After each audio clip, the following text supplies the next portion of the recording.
তো বন্ধুরা দুপুরবেলায় তো রান্নাবান্না করে কমপ্লিট করে দুপুরবেলার রোজকার মতো ভাত বাড়তে চলে এলাম।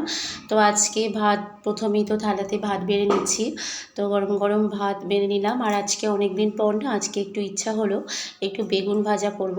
আর এই বেগুনটা আজকে একটু লম্বা লম্বা টাইপের যে বেগুনগুলো হয় সেই বেগুনগুলো বাজার থেকে হাজব্যান্ড নিয়ে এসেছিলো। তো ভাবলাম কি যে একটু বোটা রেখে ভাজবো, কারণ দেখতে খুব ভালো লাগে। তো সেইভাবেই বেগুন ভাজাটা আজকে করে নিয়েছি।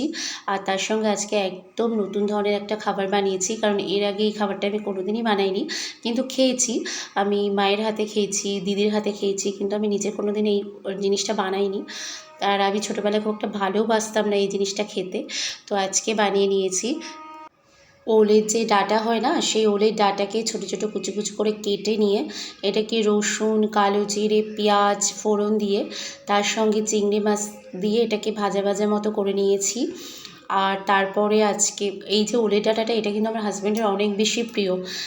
তো সেই জন্যে আজকে আর কি করেছিলাম। আর তার সঙ্গে আজকে করে নিয়েছি জ্যান্ত মাছের ঝোল, জ্যান্ত শিঙি মাছের ঝোল রান্না করে নিয়েছি, যেটা ডুমো ডুমো করে আলু কেটে আলুর সঙ্গেই হালকা ফোড়নে আর কি আর একটু জিরে গুঁড়ো দিয়ে রান্না করে নিয়েছিলাম।